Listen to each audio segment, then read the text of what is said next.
हम जो कहते हैं वेस्ट इतना तरक्की कर रहा है, मगरिब की बड़ी तरक्की हो रही है, कोई तरक्की नहीं हो रही है। यूरोपियन कंट्रीज में 40% बच्चे ऐसे जिनकी विलादत हो रही है जो आउटसाइड मैरिज पैदा हो रहे हैं, निकाह किए बगैर। अब एक लिबरल ये कह सकता है कि भाई इस पे क्या हरज है, क्या हरज है, ये अब आगे पता चलेगा। ये जो 40% बच्चे पैदा हो रहे हैं, इनमें 80% केसेस में ऐसा होता है कि जो औरतें होती हैं वही अकेले तरबियत करती हैं। बता रही है कि यूएसए में 4 बच्चे में से 1 बच्चा ऐसा होता है जिसकी तरबियत सिर्फ एक मां कर रही होती है, बाप छोड़ के जा चुका है, शादी तो की नहीं।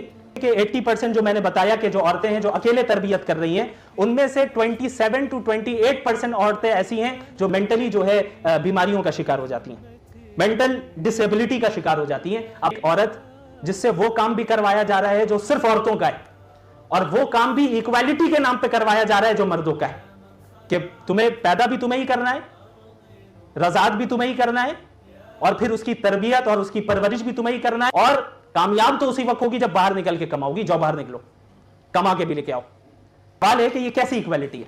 और ये सिर्फ माओ तक ही महदूद नहीं है, वो 40% जो बच्चे पैदा हो रहे हैं जिनका कोई बाप नहीं है, उनके मुतालिक साइकोलॉजिकल रिपोर्ट्स ये बयान कर रही हैं कि वो भी मेंटली जो है डिसेबल हो जाते हैं।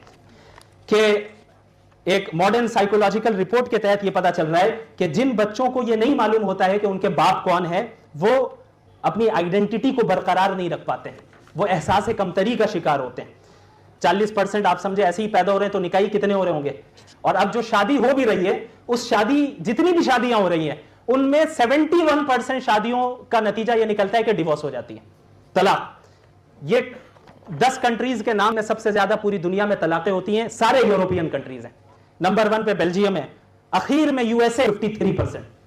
गवर्नमेंट की तरफ से बेनिफिट्स दिए जा रहे हैं। यूएसए में ये बेनिफिट है, जो शादी करेगा 7 टैक्स बेनिफिट्स उन्हें हम देंगे, क्योंकि वो समझ गए कि भाई अब तक जो हमने लिबर्टी का नारा लगाया है, इंडिविजुअल फ्रीडम का जो नारा लगाया है, जेंडर इक्वालिटी का जो नारा लगाया है, उसका नतीजा तो हो रहा है कि जो बच्चे पैदा हो भी रहे हैं वो भी बगैर बाप के, बाप मुराद ये कि पता ही नहीं कौन है बाप, और बच्चे पैदा होने की तादाद बहुत कम हो गई। क्यों?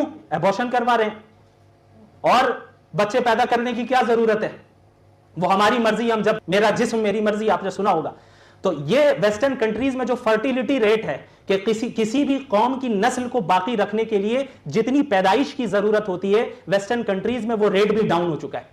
तो अब गवर्नमेंट को अब समझ में आ रहा है कि भाई 7 टैक्स बेनिफिट्स दिए जा रहे हैं उन कपल्स को जो शादी कर रहे हैं। यूके में 230 यूरो हर साल दिया जाएगा ऐसे लोगों को जो शादी कर रहे हैं। ये इनकरेज किया जा रहा है कि शादी करें। ये मामले ने बयान की, ये तो वो है जो आपसी कंसेंट से हो रहा है।